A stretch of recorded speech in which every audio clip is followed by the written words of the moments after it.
ఇప్పుడు నవీన్ అలాగే బాలాజీ అనే ఇద్దరు వ్యక్తులను ఎందుకు అదుపులో తీసుకున్నారంటే ఎన్నికలకు కరెక్ట్ గా 6 నెలలకు ముందు రాష్ట్రంలో ఒక 4-5 స్టాక్ పాయింట్ల కింద పెట్టుకున్నారు. అంటే అక్కడ నుంచి వైసీపీ ఎమ్మెల్యే అభ్యర్థులకు డబ్బు పంచాలి. 2024 ఎన్నికలు జరిగే సమయానికి 6 నెలల ముందు ఈ ట్రాన్స్ఫర్ 2 తెలుగు రాష్ట్రాల మధ్య జరిగింది. మేబీ అప్పుడు 2 ప్రభుత్వాల మధ్య కొద్దిగా సఖ్యత ఉండడం కావచ్చు, లేదా వేరు కారణాల వల్ల కావచ్చు, ఎవరు కూడా దీన్ని పట్టించుకోలేదు. కానీ ఎన్నికల సమయంలో దాదాపుగా 10 కోట్ల రూపాయలు చెవిరెడ్డి అనుచరులు తరలిస్తూ దొరికిపోతే ఆ డబ్బు మాది కాదని చెప్పి గుట్టి చప్పుడు కాకుండా వాళ్ళు కారు వదిలేసి చెన్నై పారిపోయారు. ఇది మొన్న ఎన్నికలప్పుడు పోలీసులు పట్టుకున్నటువంటి సొమ్ము. ఇలా వేల కోట్ల రూపాయలను 2024 ఎన్నికలకు ముందు పంచడం జరిగింది.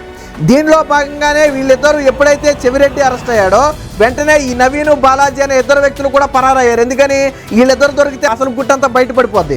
ఇవన్నీ బయటపడతాయనే భయంతో ఏ ఒక్క ప్లేస్లోనూ స్థిరంగా ఉండకుండా ముఖ్యంగా దేవాలయాల వద్ద అయితే పట్టుకోవడానికి అవకాశం తక్కువ ఉంటుంది పోలీసులకి.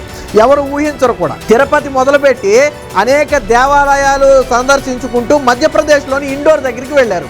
ఇది కూడా పోలీసులు చాలా చాకచక్యంగా పట్టుకున్నారు. ఎలా పట్టుకున్నారు?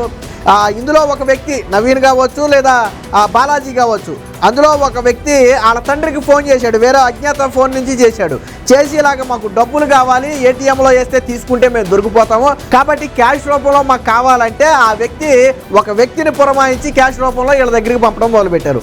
కానీ ఇక్కడ విచిత్రం ఏంటంటే ఆడ ఫోన్లు కాదు, వాళ్ళ తండ్రి ఫోన్లు కూడా పోలీసులు నిఘాలో పెట్టారు.